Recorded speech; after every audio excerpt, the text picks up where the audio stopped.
Yeah, the prefigurative is much more important with regard to the memory of the Anthropocene. That's one of the differences and one of the interesting tensions between the two. In Holocaust memory, we are, yes, we're trying to prevent the same catastrophe from happening again, but we are focused on the catastrophe that actually happened. In the prefigurative memory culture, it's a very, very contradictory term, because we are creating the memory for a catastrophe that hasn't happened yet, and that we can't allow to happen because its consequences which be much more devastating than, for example, the consequences of World War II. So in that sense, prefigurative. It's a memory for an event that hasn't happened. And that I think has a very different time structure. And in that sense, it's also counterfactual, because it creates the memory of a catastrophe that hasn't happened.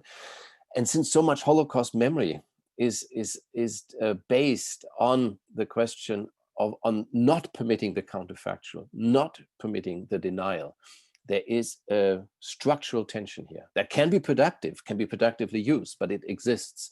And it is one of the factors that makes established institutions so very, very nervous about positioning themselves in that spectrum of agency and control, and allowing their users, visitors, audiences a lot of agency in Holocaust products, because their raison d'etre, their very existence, is based on having control of the facts, and having, that might be imaginary, but having a kind of control over the story.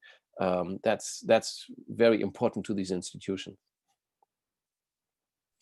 Thank you. It was one of the things that came up at the Europeana conference last week, actually, and it was the first time I've been the kind of minority academic with the majority of people from the heritage institution there, and all kinds of heritage, so galleries, libraries, archives, museums, and not just Holocaust or genocide context. And someone said, there was a fear of, when you go online, of losing that control. And I'd never actually heard someone in a museum say that word control before, and I found it really interesting. And my question back to them was, but how much control do you really have over the narrative in the museum when people walk out of it?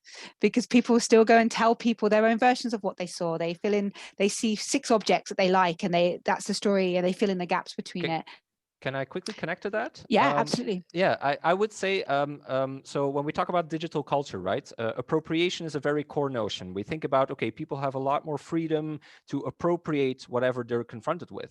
But I would trace that back further, and I would say that ultimately the biggest difference isn't necessarily that appropriation is a part of our culture, but that appropriation has become more visible. One of the things that I would think about is a story, an anecdote once told by Quentin Tarantino, of all people, who would talk about how he had VHS tapes of movies, and then he would remix those movies. He would add new scenes to it.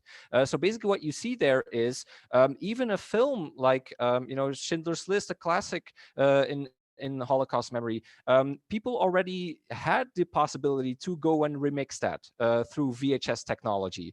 So what I would say is, maybe that fear of appropriation to a significant extent stems from the fact that it has become very visible, something that didn't happen in previous decades. So maybe that is also something to think about, that we shouldn't be so, that we should be a bit more open with it, like also Wolf is talking about. Absolutely, and there are lots of technology we can use to trace what kind of remixes are happening still. And I know that the USC Shoah Foundation are working with blockchain technologies to see what happens to survivor testimony when it moves around the web once they release something to the public. So it's not necessarily about controlling the output, but at least monitoring it so you know what's happening within that memory environment.